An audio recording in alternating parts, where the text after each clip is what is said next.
Selamat pagi semuanya. Perkenalkan, nama saya Andriski.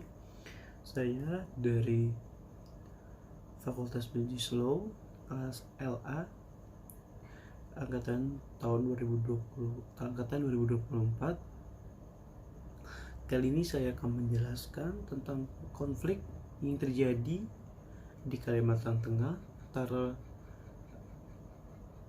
masyarakat adat Kinipan dengan PT Sawit Mandiri Lestari atau PT SML. Kasus ini berawal dari penguasaan tanah yang dilakukan oleh PT Sawit Mandiri Lestari di atas tanah masyarakat adat Kinipan. Penguasaan lahan tersebut didasarkan pada sertifikat hak guna usaha atau HGU yang dimiliki oleh PT SML. Akan tetapi, masyarakat menolak hal tersebut dikarenakan belum adanya musyawarah yang dilakukan oleh pihak PT SML, dan masyarakat menuntut adanya pemberhentian penggundulan hutan yang dilakukan oleh perusahaan serta meminta ganti rugi oleh perusahaan. Sebelum saya menjelaskan tentang konflik tersebut, izinkan saya terlebih dahulu untuk menjelaskan tentang tanah ulayat dan hak guna usaha.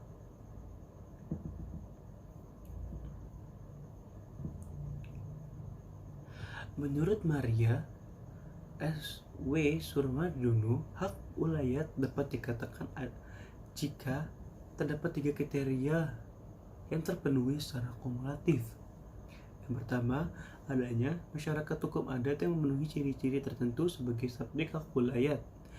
Yang kedua, adanya tanah tentang wilayah dengan batas-batas tertentu sebagai pendukung utama kehidupan dan penghidupan serta lingkungan hidup yang merupakan objek hak ulayat. Dan yang terakhir, adanya kewenangan masyarakat hukum adat untuk melakukan tindakan-tindakan tertentu. Kemudian, menurut Budi Harsono, untuk dapat menyatakan bahwa suatu hak ulayat di suatu tempat tertentu masih eksis, terdapat tiga unsur pokok yang harus terpenuhi. Yang pertama, unsur masyarakat, yaitu sekelompok orang yang merasa terikat oleh tatanan hukum adatnya sebagai warga bersama suatu persekutuan hukum tertentu yang mengakui dan menerapkan ketentuan-ketentuan persekutuan tersebut dalam kehidupan sehari-hari. Yang kedua, unsur wilayah, yaitu adanya tanah ulayat tertentu yang menjadi lingkungan hidup para warga persekutuan hukum tersebut, sekaligus sebagai tempat anggota masyarakat hukum adat yang bersangkutan untuk mengambil keperluan hidupnya sehari-hari. Dan yang terakhir, unsur hubungan. Unsur hubungan adalah hubungan antara masyarakat hukum adat dengan wilayahnya, yaitu adanya tatanan hukum adat tentang pengurusan, penguasaan, dan penggunaan tanah ulayatnya masih berlaku dan ditaati oleh para warga persekutuan hukum yang bersangkutan. Saya dapat menyimpulkan dari dua pendapat ahli hukum agraria tersebut, jika tanah ulayat tersebut memenuhi syarat-syarat yang tertera yang telah saya sebutkan, dapat dikatakan tanah tersebut termasuk ke dalam tanah ulayat, serta jika hak ulayat masih eksis, masyarakat dapat menjalankan hak dan kewajibannya termasuk untuk melakukan proteksi pertahanan terhadap eksistensi tanah tersebut.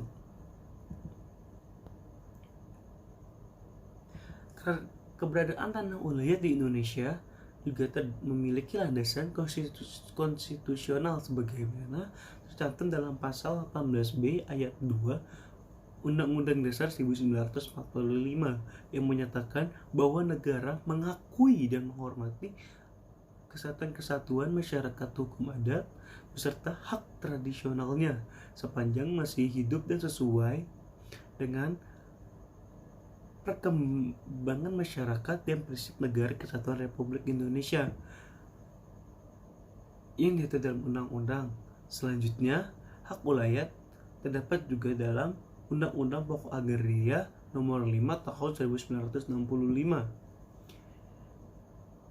diatur dalam pasal 3 yang menyatakan bahwa dengan mengingat ketentuan-ketentuan dalam pasal 1 dan 2, pelaksanaan hak wilayah dan hak-hak yang serupa itu dari masyarakat hukum adat sepanjang menurut kenyataannya masih ada, harus sedemikian rupa sehingga sesuai dengan kepentingan nasional dan negara yang berdasarkan atas persatuan bangsa serta tidak boleh bertentangan dengan undang-undang dan peraturan yang lebih tinggi. Selanjutnya, setelah saya membahas tentang apa itu tanah ulayat dan hak ulayat, saya akan membahas tentang kepemilikan hak guna usaha. Hak guna usaha berlandaskan kepada pasal 28, pasal 29, dan pasal 30 Undang-Undang Pokok Agraria Nomor 5 Tahun 1965. Pada pasal 28 ayat 1, hak guna usaha adalah hak untuk mengusahakan tanah yang dikuasai langsung oleh negara dalam jangka waktu sebagaimana tersebut dalam pasal 29 guna perasa pertanian, perikanan, atau peternakan.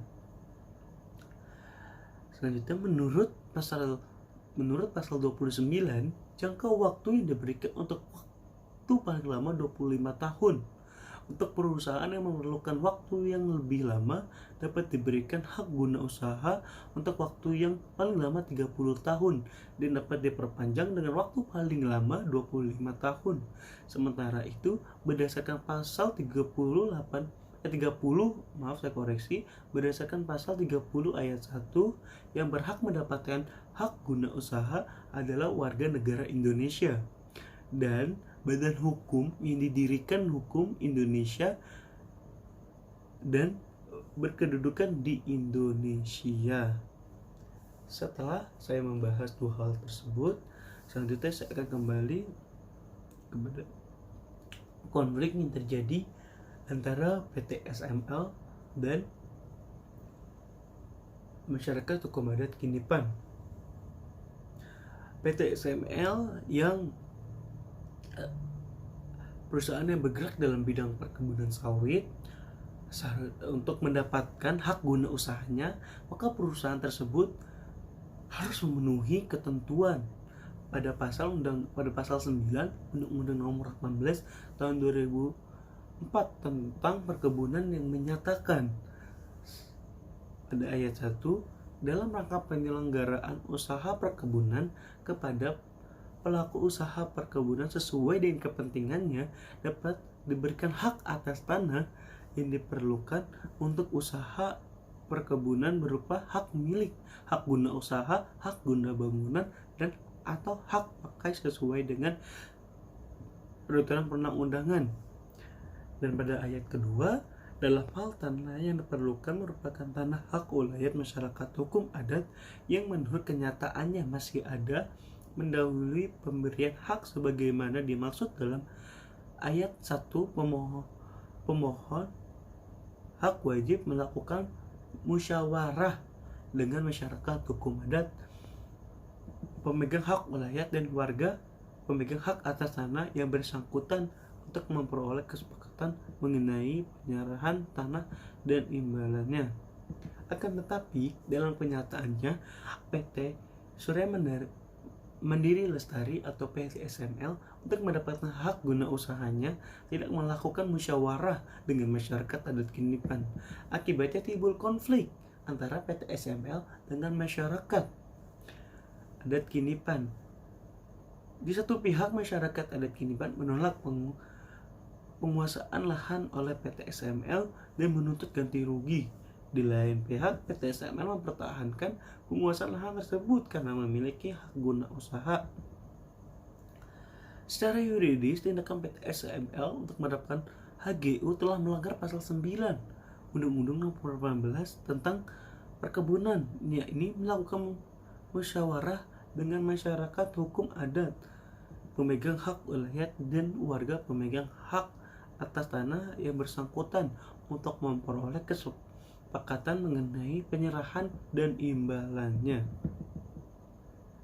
Pada kesimpulan yang bisa kita ambil adalah konflik yang terjadi antara masyarakat adat dengan PT SML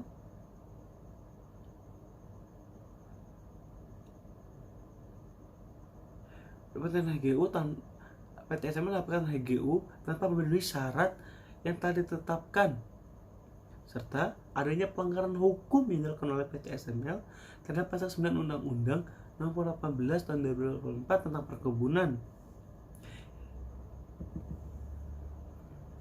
yang mensyaratkan bahwa perusahaan harus melakukan musyawarah pada masyarakat umum atau masyarakat yang memiliki hak wilayah tersebut, di mana yang memiliki hak wilayah tersebut adalah masyarakat adat Kinipan, serta dalam penerbitan HGU oleh Badan Pertanahan Nasional atau BPN untuk perusahaan yang bergerak dalam usaha perkebunan harus memenuhi syarat-syarat yang telah ditetapkan pada peraturan perundang-undangan yang ada khususnya pada pasal 9 Undang-Undang Nomor 18 Tahun 2004 tentang perkebunan. Hal ini untuk menghindari terjadinya pelanggaran hukum yang dapat menyebabkan konflik antara masyarakat adat dengan perusahaan. Sekian dari saya.